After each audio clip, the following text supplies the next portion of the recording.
This is Scott Harney from Esoteric Guides, and today I have the pleasure of speaking again with Mark Amaru Pinkham. He's a renowned author, researcher, and expert in ancient mysteries, esoteric traditions, and the hidden history of our planet. And he also runs these amazing tours in Sedona. He's based in Sedona, Arizona, called the City of the Star People Tours, and I've taken one. They're really amazing. So Mark has spent decades uncovering the spiritual significance of sacred sites worldwide, with a particular focus on Sedona, a place he recognizes as the ancient city of Pleidians, right? Am I pronouncing that correctly, Mark? Yeah. So the legendary court of Sanat Kumara.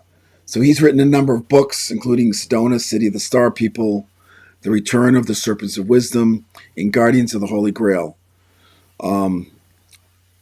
So, Mark, you're also the Grand Prior of the International Order of the Gnostic Templars, correct? And that's dedicated to reviving and teaching esoteric knowledge of the ancients. So you spend most of your life really researching the mysteries, the Gnostic mysteries, and the mysteries of where we come from as human beings and our connection to the divine, the connection to the, our ancient ancestors. But today we're going to be delving into Sedona's true history, its connection to the Pleidians, and its also connection to Sanat Kumara. And we're going to explore why a lot of people now are being called to visit this powerful place, including myself. And I have to say, coincidentally, one of my roommates who lives here is all she's talking about is Sedona. So Sedona is calling people. Oh, yeah, so a lot of people now, well, particularly in the last 10 to 20 years, have been really drawn to Sedona, the energy there. Something is happening there. And I would say you're the preeminent guide in Sedona.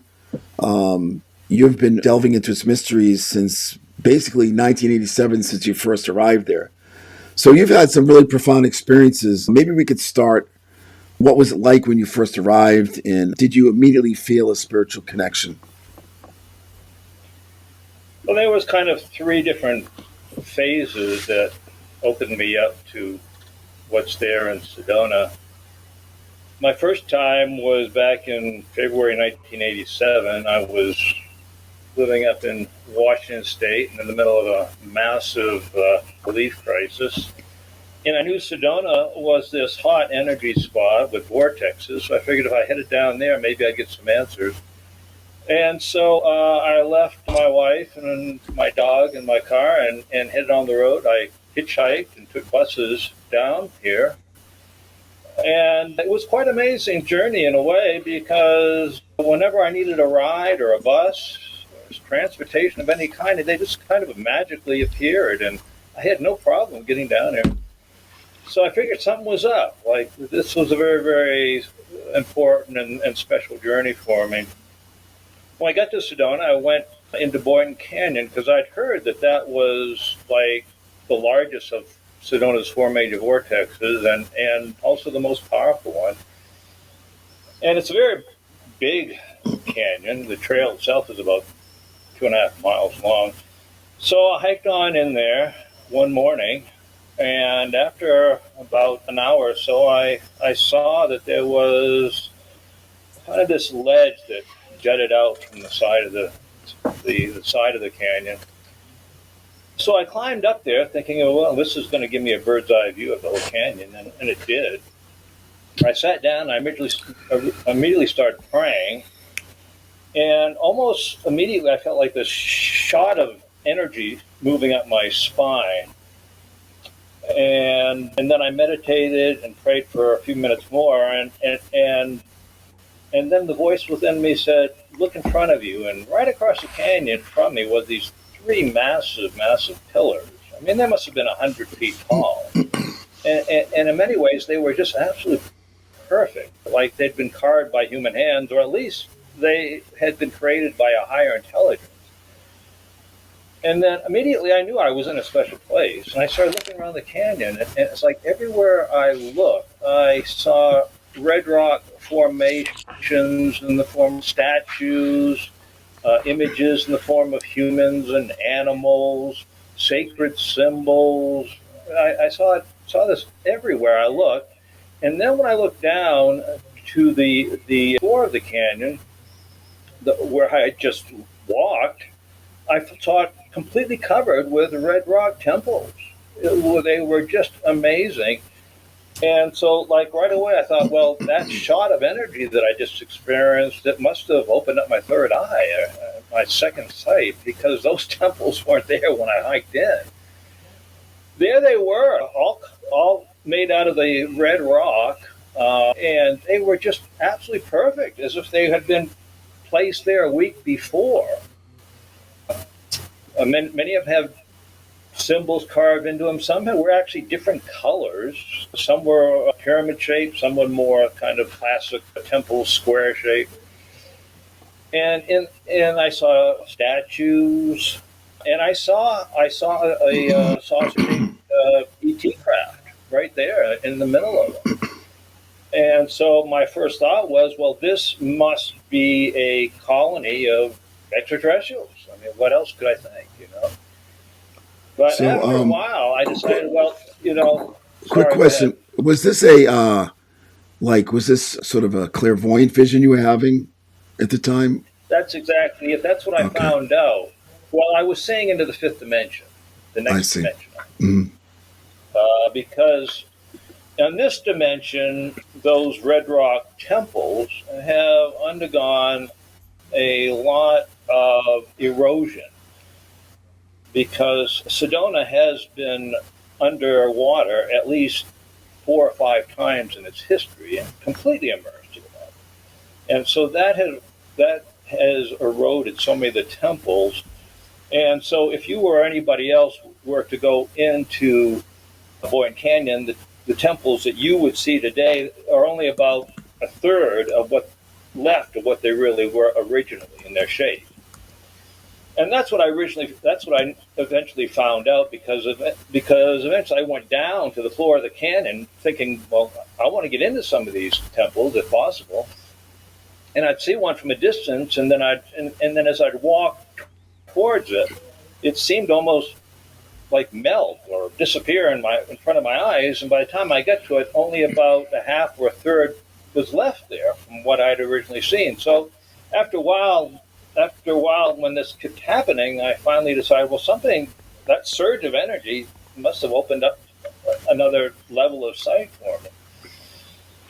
And so I did get a little bit frustrated, but then it was later on that I learned that Sedona had been underwater 4 or 5 different times, so that's why the temples are in the shape that they are now.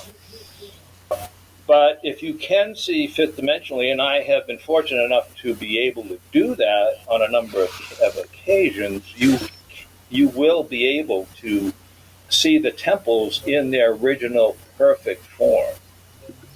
And so we as a human civilization on planet Earth are getting to that point where many of us are actually developing that capability to be able to see fifth dimension. So the people that you take on tours, so what's the secret? I mean, are they able to access this fifth dimensional version of Sedona? Well, some can, most can't. But that's not really that important. During the tour, I take people to those red rock formations that are still in nearly perfect condition. Even after being submerged in water 3 or 4 times, they are nearly perfect. And you're going to show some pictures of some of them. And you saw some when you were here. Mm-hmm. So the next thing that happened to me that kind of opened my eyes as to what was happening there in Boynton Canyon occurred in about 2008, when I was walking in Boynton Canyon one day, and I was on the main trail, which I'd walked literally 1,000 times by then, and I saw a trail off to the left, which I had never seen before, so I decided, well, okay, today must be the day. So I climbed up this trail to a ledge that hugged the side of the canyon, and you could walk quite a ways onto this ledge. And as I was walking, I could see groups of red rock formations together. And at one point, I looked to my left, and I could see a group of formations that looked like temples, and they were arranged in kind of a half moon or horseshoe-shaped fashion. And in the center was this red rock formation that kind of looked like a throne. And so I said to myself, okay, well, this must be the throne of a king. Of course, I didn't know what it was, and I certainly didn't know what the king was, if there was a king. But I kept coming back to this place, which I named the Court of the King, until one day I was there and I had an experience where my third eye, my second sight, opened up again, and I could see how this Court of the King looked fifth dimensionally and how it looked originally. And it was just a mind blower. I mean, it was a life changer, I can tell you. I'd never in my life seen anything so exquisite and beautiful. And so many of these temples that were part of the court were covered with symbols. There's a lot of peacock symbology. And in fact, the vegetation around the court, when I had this experience, it all changed into peacocks, like ornamental peacocks. And actually, later on, I learned that what I was looking at was by one name. It was called the Peacock Throne, the ancient Peacock Throne. And this is what I learned when I finally got in touch with Sanat Kumara.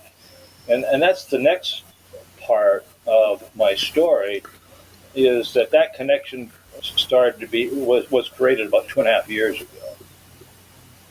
Quick question about the peacock angel. So the throne is for Malak Taos, the peacock angel, correct? Who is right. Who is the That's deity right. for the Yazidis? Yep.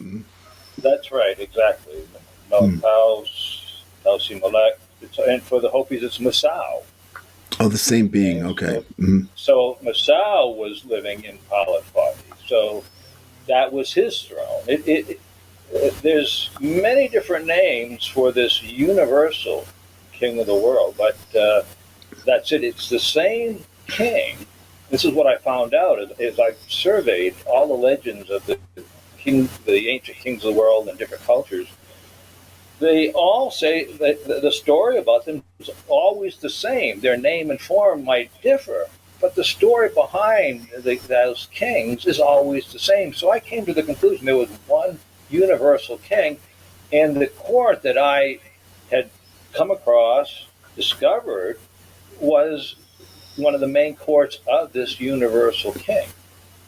So when you're seeing this, can you actually see the king, or is it just the throne? Is the throne empty, or does it have someone on it?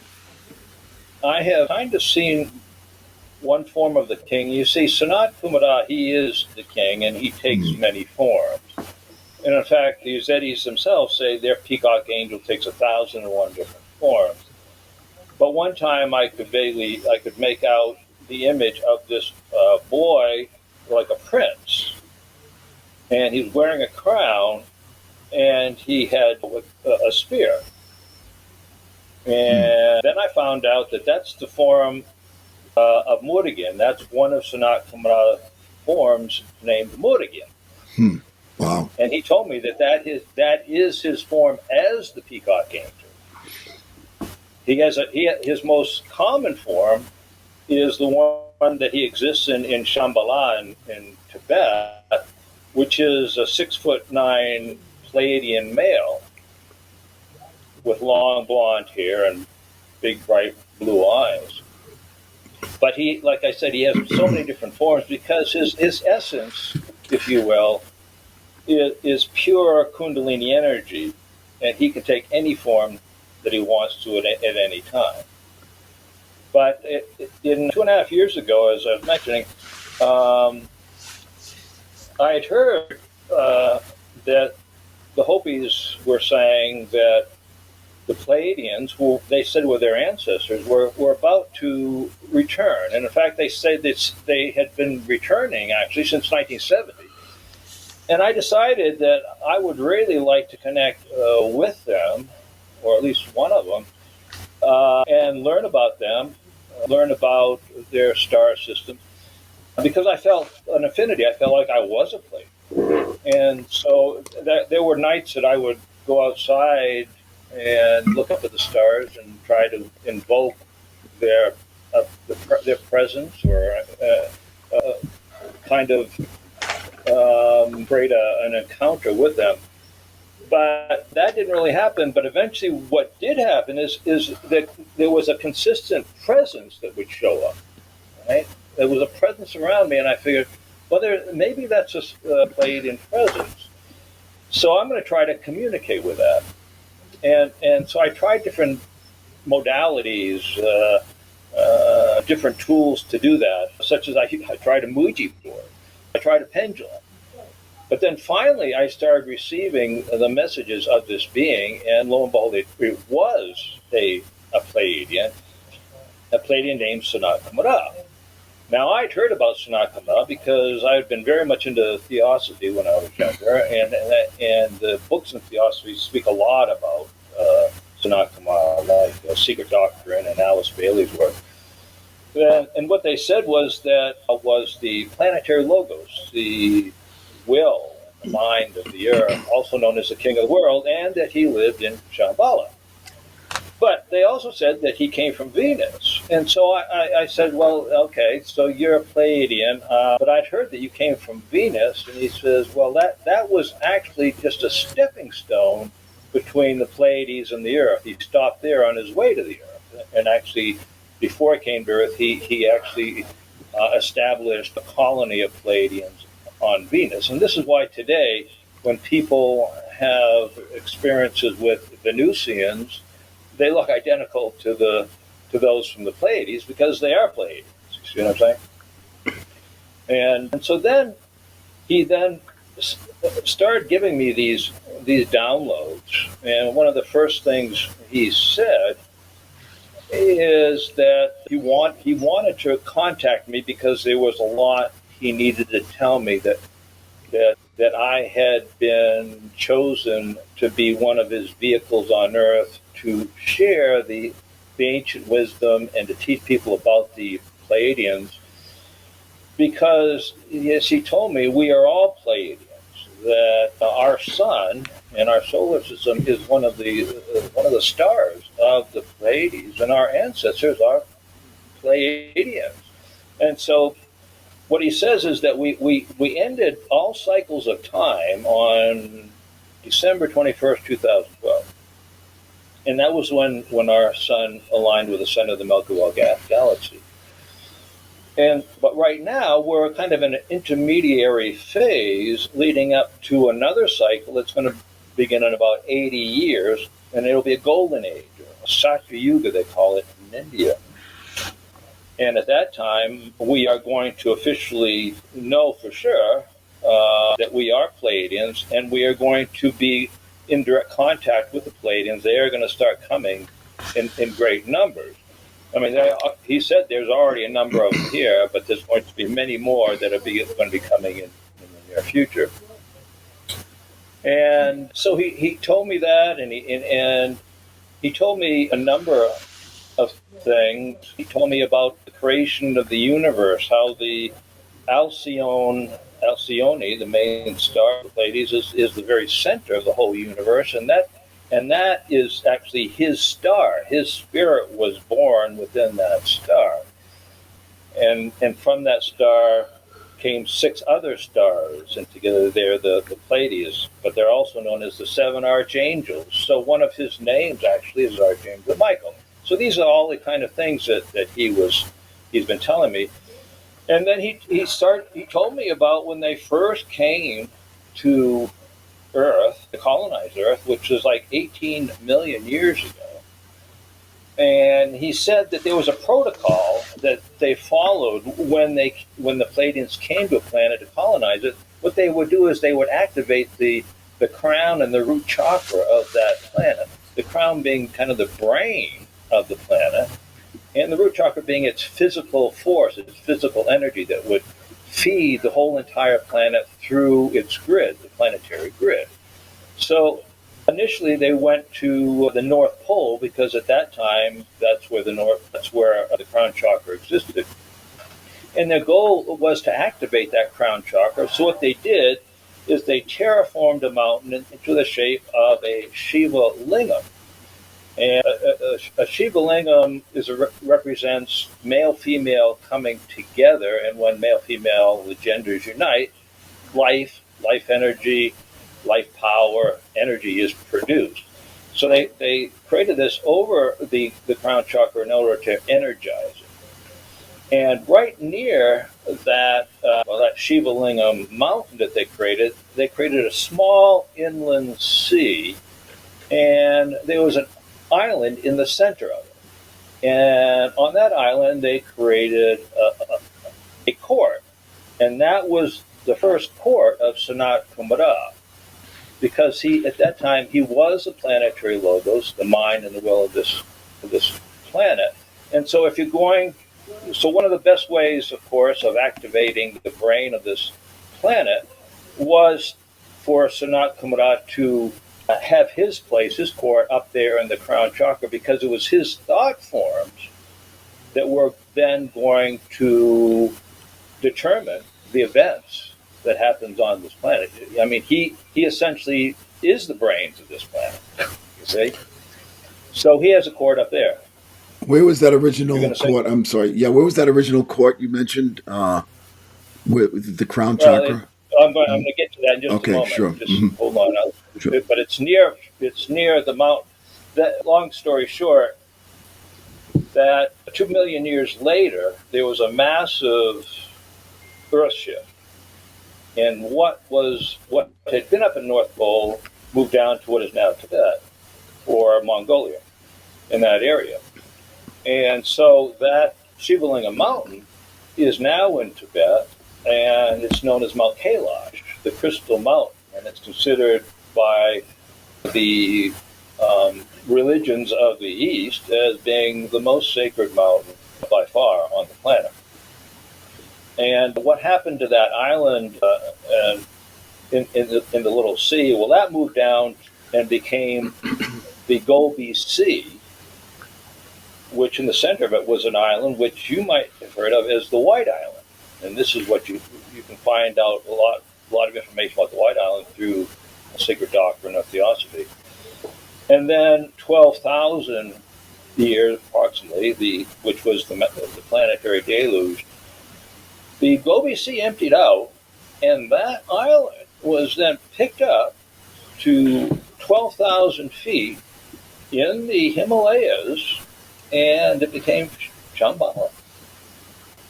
So the court that was originally at the North Pole shifted down to become the court in Tibet known as Shambhala. And it's still the crown chakra of the earth. And so anyway, after they had created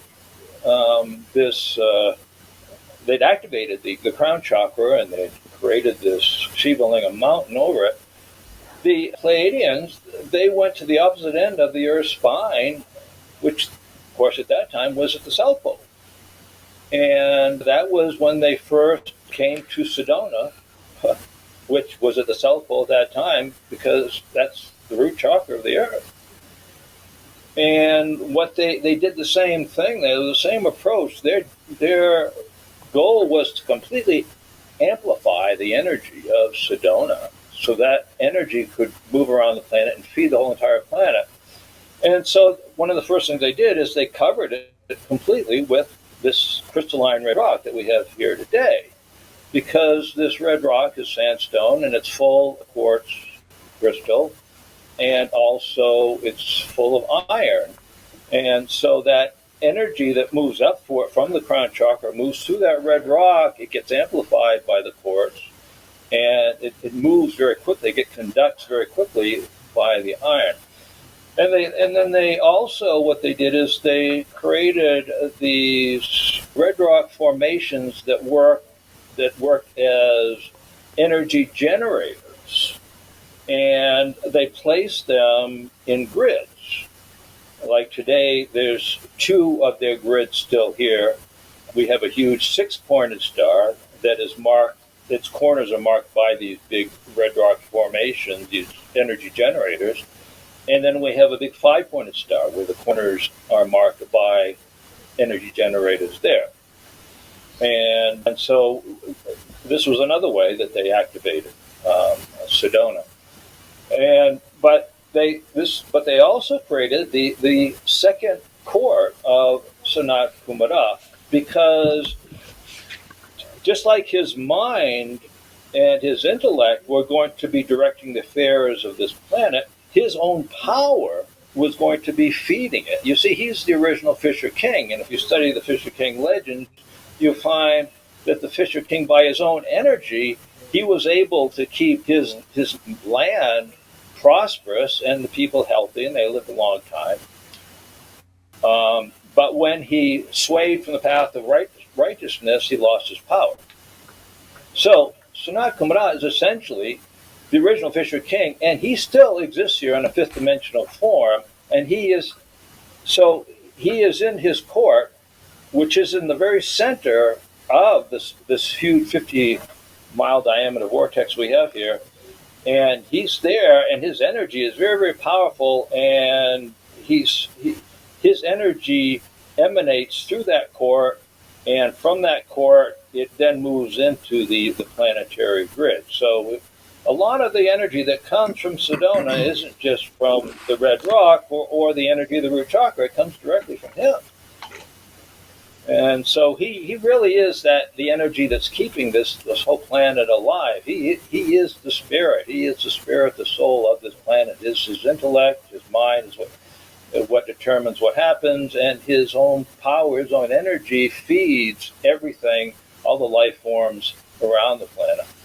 And so this is what we have here. So Sedona then is what's really what you'd call the imperial city. And so much of what's here, including the statues that we have here, the temples, so much of what's here relates to it being the imperial city of Sanat Kumara.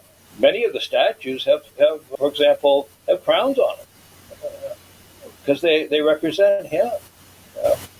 And so I've had the experience of being in the court of the king and seeing how this really is the imperial city, because all around the court of the king is all these amazing temples, like you'd find in a palatial court, and they open up to the rest of Sedona. So this is like the centerpiece. This is the most important part of Sedona, is this court of the king, because it is the imperial city.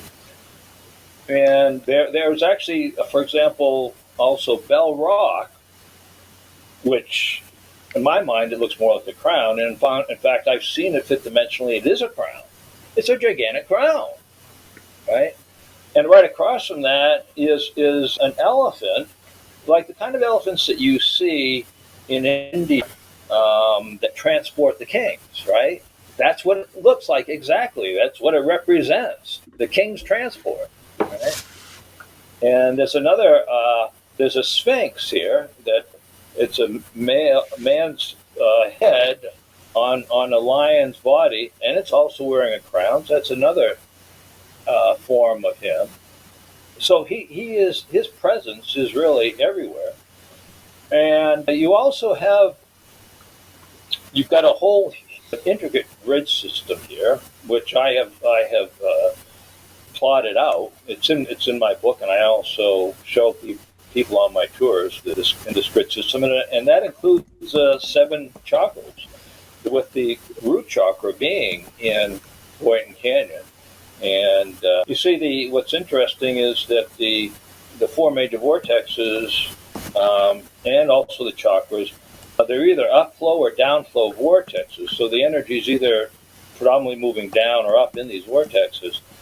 But Boynton Canyon is different because it's both an upward moving vortex and downward moving vortex. And I've been able to see cosmic energy coming directly into the court of the king, and a lot of it actually gets held there, stored there, but then a lot of it just keeps moving, and it spirals around the throne, and then it keeps spiraling and spiraling and spiraling out into the world.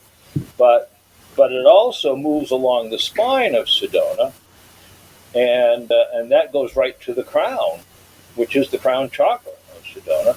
And at that point it moves up, because it's an upward moving vortex.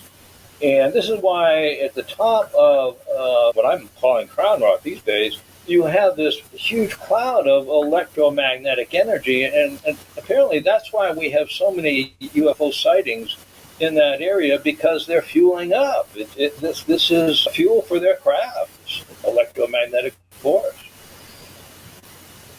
So this is really what I'm showing people when they come. I'm saying this is what it is. It is the Imperial City.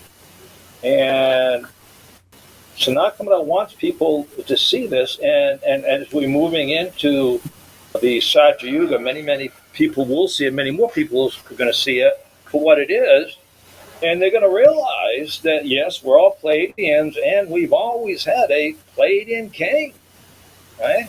For 18 million years we've had a Pleiadian king. And so everything everything Pleiadian, if you will, people are going to become aware of. And they're going to stop becoming aware of it probably within the next 5 to 10 years. And there'll be a kind of an advanced crew of way showers that will hear about it first and see a lot of these fifth dimensional things.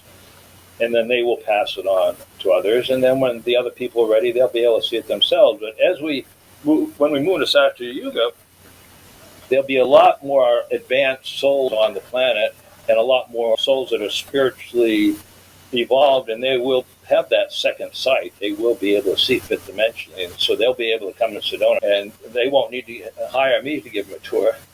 They'll be able to see the whole thing themselves. So during your tours, do you take people to the court of the king? Is that part of the tour? I take them not right into the court of the king. I take them to a place where they can see a lot of the court. But that's a whole tour in itself. Mm-hmm. Because to get to the court of the king, you have got to hike to it, which is about an hour and a half either way, or both ways. And so it's a whole morning. It takes almost as long as the City of the Star People tour I give to other parts of Sedona. But people are welcome to take it. It's a phenomenal. If you can see the court, it's still phenomenal. There's enough there. You can tell it's quite a sight, and I think most everyone that's seen it has been really blown away by it, and the Uzedis have seen it, and for them it is one of the major pilgrimage spots on the planet. It really is their court of the Peacock Angel. So there's enough there to see that it's really a mind blower. And I've taken so many people to the court where I'm amazed they can, even though they're not typically psychic or typically a fifth dimensional sight, they're seeing things that I've only been able to see with my third eye wide open. So you never know. You never know if it's your destiny that you will see amazing things. So could you speak a little bit about the vortex energy in some of these sites that you mentioned? How should someone work with these energies, and how will they expect to be transformed by these vortex energies? Well, like I said, most all the vortexes are either predominantly upflow or downflow. Now we have 4 major vortexes. We have Boynton Canyon, we have Airport Vortex, Cathedral Rock, and Bell Rock or Crown Rock. And except for Boynton Canyon, these other 3 vortexes are either downflow or upflow.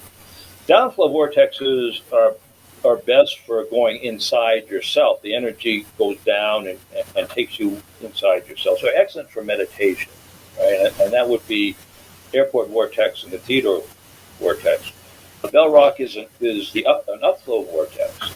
And that's excellent for bringing energy up in your body, which is going to energize you physically, but it's also going to be able to raise the energy from the root chakra to the crown of the head, Kundalini power. So it's a place of activation of Kundalini and raising it up. But the best place for, the best place for Kundalini activation is the court of the king, because it's in the root chakra. It's right in the very center of the root chakra of Sedona. And it's the root chakra of Sedona. As I said, there's 7 chakras in Sedona. And that's an upflow and downflow. So your best experience and the most intense experience you're going to have, and the most transformative experience, is going to be in Boynton Canyon. And because it is both downflow and upflow, there's a balance of the male-female energies and powers within Boynton Canyon. And so when you go in there, alchemy naturally occurs. What happens is that your own male-female energies are then become amplified, and then they unite together. That happens inside your body. When that happens inside your body, it activates your own kundalini and raises it up to the top of your head. So that can happen in Boynton Canyon. So that is by far the best place for kundalini activation. And actually, the Pleidians, when they made Sedona to be a place where kundalini activation could occur, ancient people from all over the world apparently used to come here for activation and spiritual evolution. In fact, some of the Eastern tribes that refer to a place where they went to in the West for spiritual initiations, and they called it Nwanda, which is their name for Sedona. So people from all over the world coming here. And the Pleidians, in order to activate the individual chakras of a person, they would place them in one of the, they made 7 temples, and they placed them over the 7 chakras. So if they're activating the root chakra in somebody, they would place them in the temple that's directly over Sedona's root chakra, which is actually in the court of the king. There's the throne itself is also a temple. And then in the other succeeding chakras, they also place temples. So, for example, there is a temple over the 3rd chakra, and then there's the huge temple over the 7th chakra, which is Bel Ra. And I'm told by the Sanat Kumara that these temples will be opened up in the future, and so this at that point, the Pleiadians will be inviting many people again to Sedona and take them through this sequential initiations over the chakras until they achieve enlightenment. That's really fascinating. And yeah, this is really important stuff. Now, for someone who does feel drawn to Sedona but hasn't had the ability or yet to visit Sedona, is there any way they can tap into this energy from where they are? Well, you can basically get a picture of Sedona, and if you meditate on it long enough, like the court of the king, especially, right? If you were to meditate on that long enough, you would feel energy emanating from that picture to you. Sanat Kumara tells me that one of the spiritual practices in Shambhala is the Kala Chakra Tantra of Buddhism. And one of the practices of Kala Chakra is to meditate on the Kala Chakra mandala. Are you familiar with that? Yeah, of course. Yeah, absolutely. Mm-hmm. In fact, I've been to an initiation years ago. Mm-hmm. Well, what that represents is like a 2-dimensional form of the main temple in Shambhala. And in the very center of that mandala is the throne of Sanat Kumara. So one of the practices of Kala Chakra Tantra is to meditate on that mandala, especially the center point, and draw to you his power, his energy. And so my belief is that, yes, you should be able to do exactly the same thing with the court of the king, because his energy is just as strong there as it is in the temple of Shambhala. Now, you mentioned, we should have started this from the beginning, but the Palat Kwapi, what does this refer to? You mentioned you called Sedona Palat Kwapi as well. Is this an Indian term for it? It's not Indian, it's Hopi. Hopi, wow. Okay, maybe you can go into the whole history of that. Originally, how we learned about the city of the Star People was through the Hopis and their records. And they are the ones that refer to Sedona as Palat Kwapi, which they say was built by and lived in by the Kachinas, which is their name for the star people, especially the Pleidians. And of course, the Hopis themselves say that they are directly descended from the Pleiadians. So that's why they know this wisdom. Apparently, during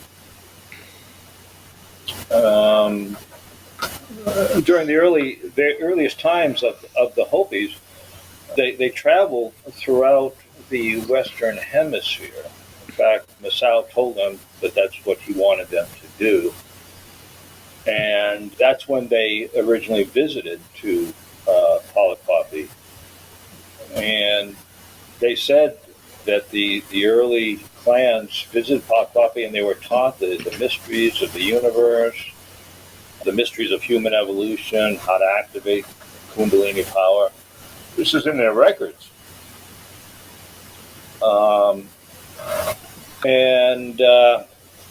So this is how we learned about it. But for a long time, nobody knew exactly where Palakpapi was. And then about 100, 150 years ago, there was some ethnographers and anthropologists got together, and they're going to figure out exactly where it was. What they found is that many of the clans that visited Palakpapi, they left behind maps of all the places they visited between Palakpapi and Hopi Reservation. So what they did is they got a hold of those maps and they went to the end of them, which of course was Hopi Reservation, and they backtracked to where is Palakpapi, and of course it's Sedona. And about the same time that happened, Jesse Fuchs, he was one of the anthropologists, he was living on Hopi Reservation, and he had this amazing experience one night where he was in his bed and he heard this rustling in the next room.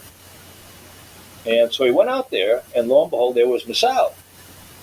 And of course, the first thought in his mind is, well, I think I'm dead, or I'm going to be soon, because that was the belief. Because Masao's energy is so incredibly powerful that if you're in his presence very long, you're basically dead.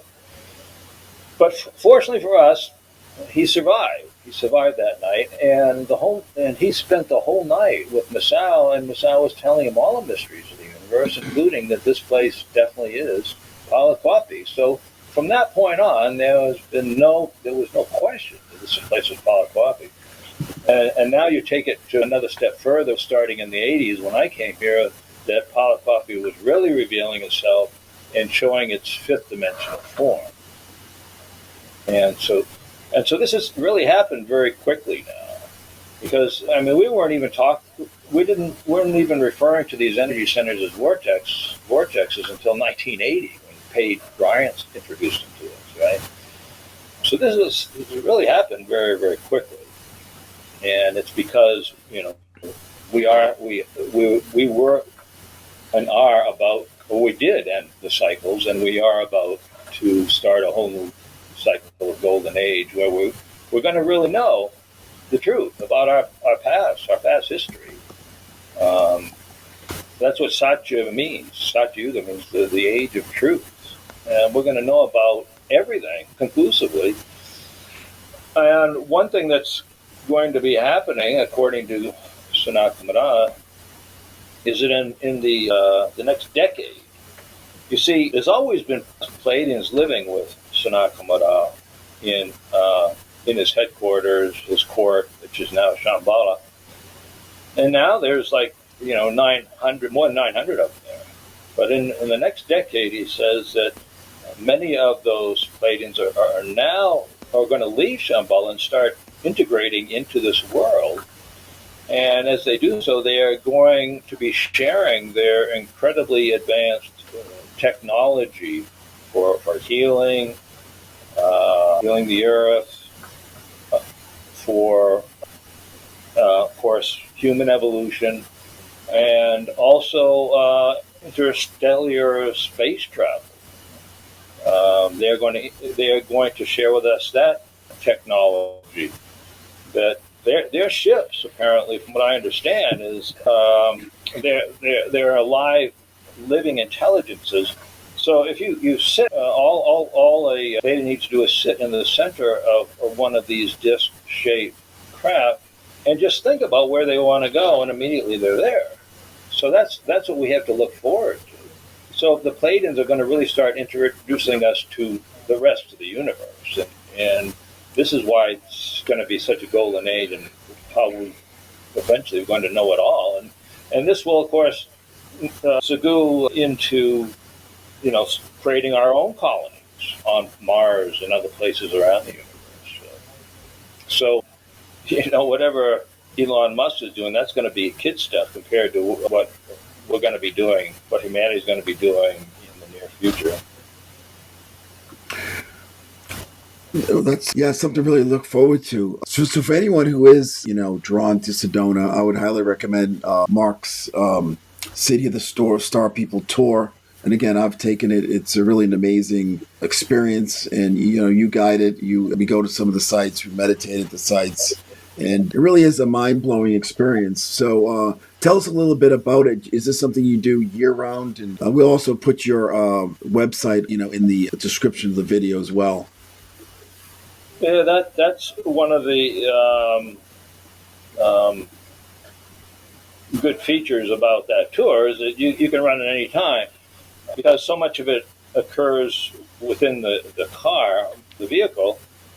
We go from one spot to the next, and I'm continually talking about the Pleiadians and pointing out all the different landmarks, Pleiadian landmarks, and the red rock formations of the City of the Star People. And so if it's 100 degrees out, we've got air conditioning. If it's 20 degrees out, we've got a heater in the car. So I run those tours all year round, and I do it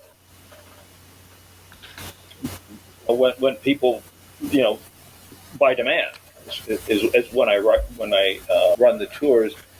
And and people can find out so many of the places that we go to on those tours if you just go to the website, which is 7rayorder.com, and if you click on Star People Tours, that'll take you to the page that's going to explain to you all the places, most all the places that we go to. And on that page, you can also register and pay for a tour. But it's a very, very comprehensive tour, and people are blown away by it, and especially people that like ancient aliens, because here they're in a city created by the aliens, created by the extraterrestrials, and everything they're seeing was placed there by the extraterrestrials, not just something here, something there. It's like everything, all the red rock formations are placed here by them. And here, and this is why I wanted to do this video, this interview, is to let people know that right under your nose, especially if you're an American, it's a city created by extraterrestrials right here, by Pleiadians, and you should come. It's phenomenal, and I wish I could get the word out other ways, or let millions and millions of people know. But the way I look at it, the right people are going to know at the right time, and so people are going to sign up for a tour after seeing this video. So of course it's all predestined. Who's going to see it? When they're going to see it, and why they're going to see it? But it is. I just want people to know so they can make a rational, good decision whether they want to come or not. They have that. They're informed, so they at least know what's here. Because I see people come here and all they do is they get on these. They hike, or they get on these ATVs and they go out on those. And go along the trails, but they have no clue of what's here, no clue at all. And if they go on any other tours, the tour guide tells them what a vortex is, and that's about the only esoteric information they really give them. Right. And maybe they'll take them out to take them through a meditation, but that's about all they know, really. Unless they read my book, and then some of them have used that information on their tours. But please come. It's a mind blower, and I feel like I've been chosen by Sanat Kumara to lead people to reveal these mysteries and show them this incredible city here. It's right here. It's right under your nose. So please come and take the tour if you can. Yeah, I would say your tour would be the first stop. Anyone who's interested, who's going to Sedona for spiritual purposes and consciousness raising is your tour. I mean, it's, people travel thousands of miles to see the pyramids, or they maybe try to get to Mount Kailash, where we have, probably one of the most important sort of spiritual sites in the world sitting right in our backyard in Sedona. Exactly. So. Exactly. Take advantage of it, man. Right. Yeah. And also, for someone who is interested in this, there's the 7-Ray Mystery Order, which you run. Maybe you can talk a little bit about that. And, if someone's drawn to your teachings, it's also on your website. But maybe give us an update on how the school is doing and what's the latest information on it. Well, the Order of the 7 Rays was founded by Sanat Kumara and the other Kumaras, who are called his brothers. The spirits of these other Kumaras were the spirits of these other 6 stars that accompany Alcyone as the 7 Pleiades. So when they first came to this world, which I said 18 million years ago, in order to spread the teachings of human evolution and Kundalini activation and the chakras, all that kind of stuff that seems pretty commonplace these days, this is where it started. It came with them, because this kind of wisdom was known about on the Pleiadians. And what they actually brought with them is a version of what's known in India as Shaivism, which includes the form of the Shiva Lingam, but also the worship of Shiva. And it's all about Kundalini activation, alchemy, chakras, all this kind of thing. And it also includes, Sanskrit, the language, because that is the language of the Pleiadians, is Sanskrit. So they brought kind of you might say, the foundation, pillars of what's today referred to as Tantra. And so Sanat Kumara, and especially Sanat Kumara, who in his last incarnation with Jesus, they got together and headed up this Order of the 7 Rays so they could teach these mysteries to people. And this eventually spread around the planet. But it kind of became more hidden eventually with the rise of more fundamentalist religion. And then it kind of resurfaced maybe 100, 150 years ago with Theosophy and with the rise of what's called the Great White Brotherhood. So the Great White Brotherhood is simply a modern term for the Order of the 7 Rays. But it was originally the Order of 7 Rays being the 7 Kumaras, the 7 spirits of the 7 stars of the Pleiades. And each one of them is a different ray. So in the school, in the order, you're connecting with all those 7 Kumaras, and especially Sanat Kumara, who is kind of the lord of all the rays, all the 7 rays. And so you're working, of course, with the rays. We teach how to use those rays in a way that's going to help you to evolve spiritually. And we teach the 7 rays of healing system, so you can use those 7 rays to also heal any part of the body. And so anyway, within that, the Order of the 7 Rays, it actually took root in a few different places around the planet. Of course, Shambhala has always been one, but there were places on Lemuria, and also Sedona was one. And the Hopis themselves would say that these teachings were taught by the Kachinas in Sedona, in Palakwati. The Kachinas are the Pleidians. And Masao, their king of the world, is Sanat Kumara. And so the Order of the Seven Rays is a revival, if you will, of what was here in very ancient times. And so we teach that whole entire path of that leads to Kundalini activation and that leads to God realization. We teach that a whole entire path, which anciently has been known as the Siddha Marg, the path to the Siddha, the path to perfection. And this is popular, has been popular right along in India because there's kind of an unbroken tradition that still exists there that goes all the way back to Sanat Kumara. But we have revived it here in Sedona, and that's what we're teaching. And Sanat Kumara is the director of our organization, and I'm constantly receiving messages from him and directions from him. And when you become a member of the Order of the Seven Rays, you have the opportunity of taking him as your Sat Guru. And Sat Guru, Sat means true or true Guru. I mean, a Guru can just be somebody that's a teacher with a certain skill, but a Sat Guru is one that teaches you the mysteries and takes you to God realization. They're fully enlightened masters. And Sanat Kumara himself established many of these lineages of Sat Gurus.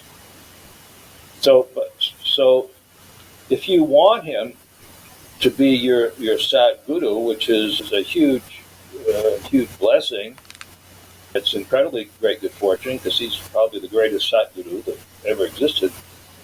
You can do that through the Order of the Seven Rays. And of course, many of our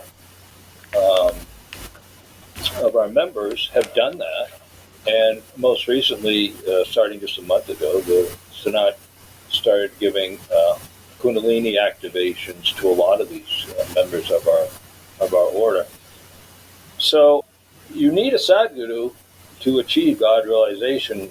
Really, the reason that there are a lot of enlightened masters in the East is because they have a lot of Sadgurus. The reason we don't have a lot in the West is because there aren't a lot of Sadgurus. But that's all going to change, supposedly, in the time of the Sadguru. But one of the main reasons you need a Sadguru is because a Sadguru is going to burn up. He's going to eliminate all your past karmas, called your Sanchita karmas. Every lifetime you create karma that you're not able to burn up, and that karma has to be burned off in a future lifetime. And after many lifetimes, you've kind of created this mountain of karma that needs to get burned off.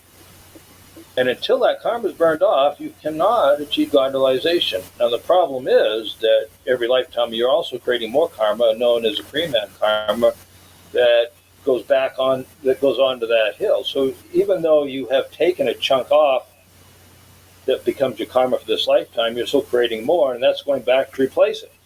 So it's nearly an impossibility to get to the point where you actually, by yourself, consumed all of that past karma. That's why you need a Sadguru to come along to take all that karma, to completely dissolve it. And the tradition is after that, at most, you're going to have three more lifetimes, at most. And so here's an opportunity in the Order of the Seven Rays to have a Sadguru that can burn up your Sanchita karma, can activate your Kundalini and lead you to the goal. And any real Sadguru, like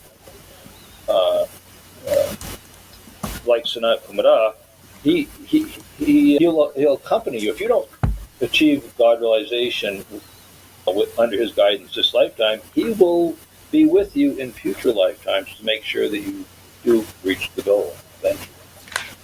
So Sanat Kumara is much a part as influential in the Order of the Seven Rays as he ever was from the very beginning, especially right now. And so he said he's ready, and he didn't really start taking disciples or new devotees and giving activation until quite recently. He told me that's what he wanted to do, and so here we're doing it now. Well, thank you, Mark. This has been really enlightening. I look forward to visiting Sedona again. And like I say, for anyone who has not visited Sedona, it really is a life-changing experience. For those who are receptive to it, the energy there and the people there are they transform you in a very deep way. And Mark is one of those teachers, guides who can do that. So I'd highly recommend visiting him. Make it your first stop when you visit Sedona. So anyway, blessings, Mark, and namaste. Thank you very much for your time. Namaste. Thank you so much, Cousin Scott.